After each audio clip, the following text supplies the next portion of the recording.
Hey guys, this is Rooo, and today I'm reviewing Contraband Police. Contraband Police lets you play as a border agent in Afghanistan, a fictional 1980s Eastern Bloc setting. You'll spend most of your time inspecting incoming vehicles and drivers, comparing papers, cargo, and looking for smugglers. There are some other mission types that have you engaging in chases, shootouts, and other types of campaign missions.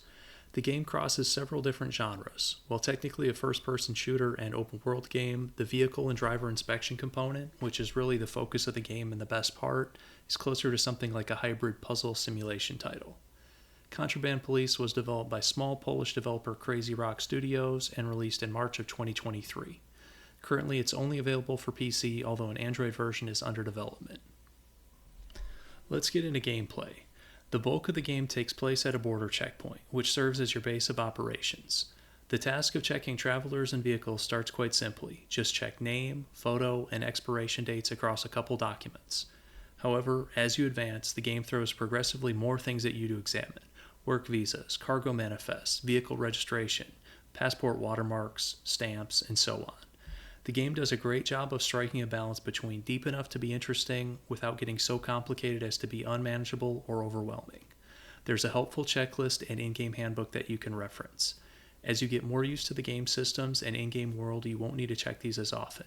Knowing at first glance that a passport is forged or that a vehicle type is listed incorrectly without having to check is a cool feeling. My favorite part of gameplay in Contraband Police is finding smugglers and contraband. You'll get tips on certain vehicle and passenger types that may be smugglers. These tips are not guarantees. For example, if you have a tip that a smuggler may be using a red vehicle, it's still entirely possible to get a law-abiding citizen in a red car. What you have to do is use the UV light built into your flashlight to look for hidden snake marks, telltale signs of nearby contraband. Once you see a snake mark, you know the driver is a smuggler and you can either arrest them or try to extort a bribe and let them on their way. If you decide to arrest them, you can go over the car with a fine-tooth comb, cutting open seat cushions, slashing tires, looking around the engine compartment, removing bumpers, and so on. Most contraband is hidden well, but some of it is sort of hidden in plain sight, such as in the glove box or wedged underneath the seats.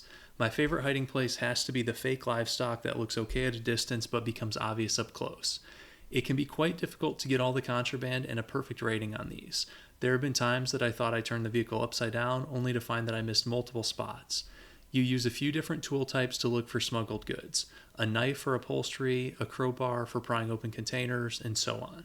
These tools have a durability system and will need to be replaced regularly.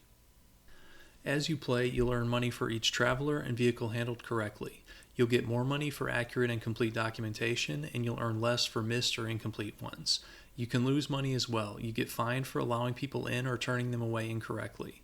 This isn't all you'll be doing though. The contraband that you found will need to be brought to the police station, and arrested smugglers will need to be taken to the labor camp. You'll get paid for both of these, and they involve loading up your police van and driving across the small open world. As you drive, you can be ambushed by criminals, and you can either stop to engage them or just drive off, depending on what you feel like doing. Every once in a while, a driver will just blow through the checkpoint, and you'll need to chase them across the map and apprehend them.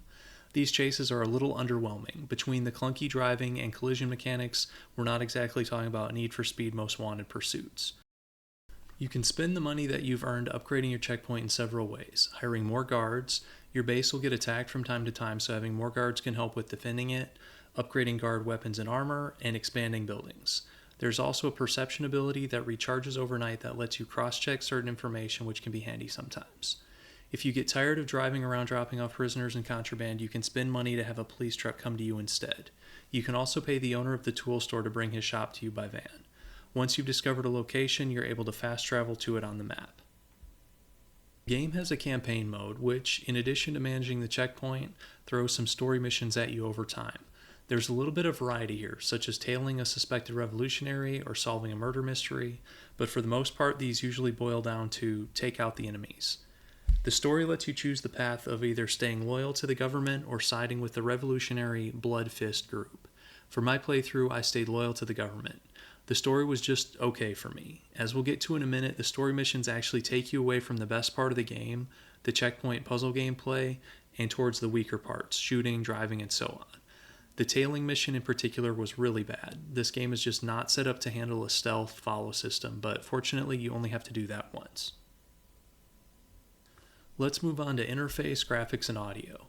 Most of the interaction with the game UI is done via this sort of ledger, which can be brought up by pressing tab. This is where you'll see and compare driver paperwork as well as the duty handbook and in-game map. There's also a clock in the bottom right showing you the in-game time, which I didn't realize until embarrassingly far into playing. Interacting with merchants and storerooms is pretty straightforward, drag and drop or control click to buy, sell, or move items. Overall, the UI is well done. Both the graphics and audio are solid. While it's never going to fool you as a AAA title, there's plenty here to let you feel immersed in this world. The sun rises and sets according to the in-game time, there are cloud effects, trees and structures have decent detail, and so on. The art design is really well done and does most of the heavy lifting in terms of atmosphere. The developers have really captured the look and feel of a 1980s Eastern Bloc country. The vehicles in particular have great design. The game does have background music and it's also pretty good. Let's move on to a few criticisms. My first criticism is that the gunplay is just ho-hum. Guns don't really feel like they have much impact, making enemies sometimes feel like paper targets. The enemy AI doesn't really use cover, doesn't have much health, and doesn't do much damage to you outside of the occasional grenade. At one point, I ran out of ammo and was still able to take out enemies with just my knife. The campaign missions will have you going up against dozens and dozens of enemies by yourself, or functionally by yourself. Your AI comrades are about as incompetent as the enemy, but you're never really in danger. I played with enemies on the default average difficulty. There is an option to increase enemy difficulty in the settings, but I didn't see it until I'd completed the campaign. Maybe this improves the gunplay, but I doubt it. You can avoid all this to an extent by skipping optional intervention missions or playing the inspector game mode. Even in that, however, the game will still throw enemy base assaults at you every several days. These aren't that fun. Enemies just start popping up in the woods next to your checkpoint and will throw themselves at your base. One of the last base attacks I had in the campaign had 77 enemies in it, but never really felt that difficult.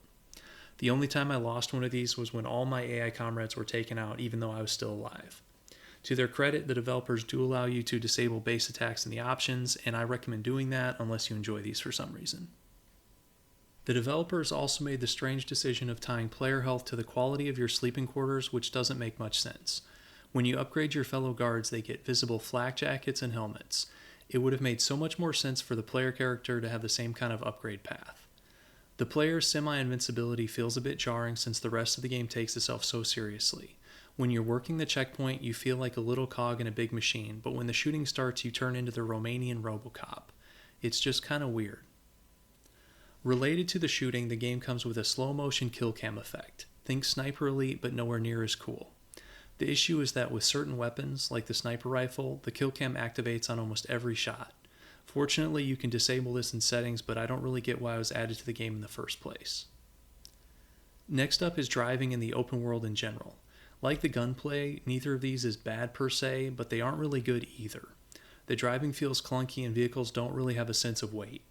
Of course, some of this comes down to individual perspective. I saw Steam reviews that enjoyed the change-up offered by driving around the open world taking on different mission types.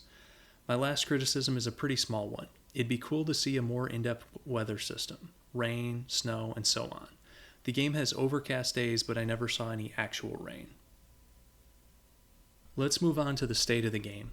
Since launch, Contraband Police has received a number of patches, fixing both small bugs and adding major features, such as a couple new game modes, Endless and Challenge. As of this video going live, August of 2024, the game is still receiving ongoing development. There's no paid DLC, and as far as I can tell, no plans to introduce any. The new Endless or Inspector game mode that was added via patch is really interesting because it focuses almost exclusively on the checkpoint inspection mechanics. There are optional missions around the map, but if you want to ignore these and just do checkpoint stuff, you can.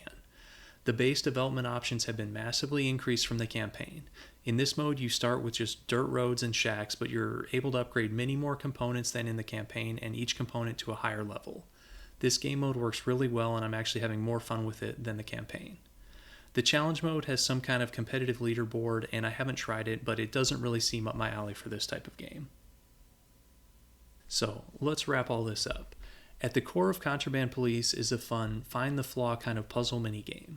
This is more than just cross-referencing documents, although there is plenty of that.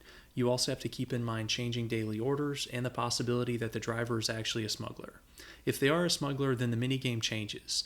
The Find the Contraband gameplay is my favorite, going over each vehicle compartment by compartment with a flashlight and UV light to find every last bit of smuggled goods. I think the developers might have been better off limiting the scope of this game, focusing on the checkpoint gameplay and giving it as much depth and polish as possible. Instead, they decided to bolt on a lot of systems: shooting, driving, campaign, open world, and I'm not sure the game is better for it. The fact that the added game modes focus on checkpoint content makes me think the developers may have learned their lesson to an extent. Still, even with its flaws, I've had a lot of fun with this game and it's easy to recommend, particularly on sale. If you're on the fence, there's a demo available on Steam and you can see if the gameplay clicks for you. Anyways, that about wraps this one up. Thanks so much for watching, and I'll see you in the next one.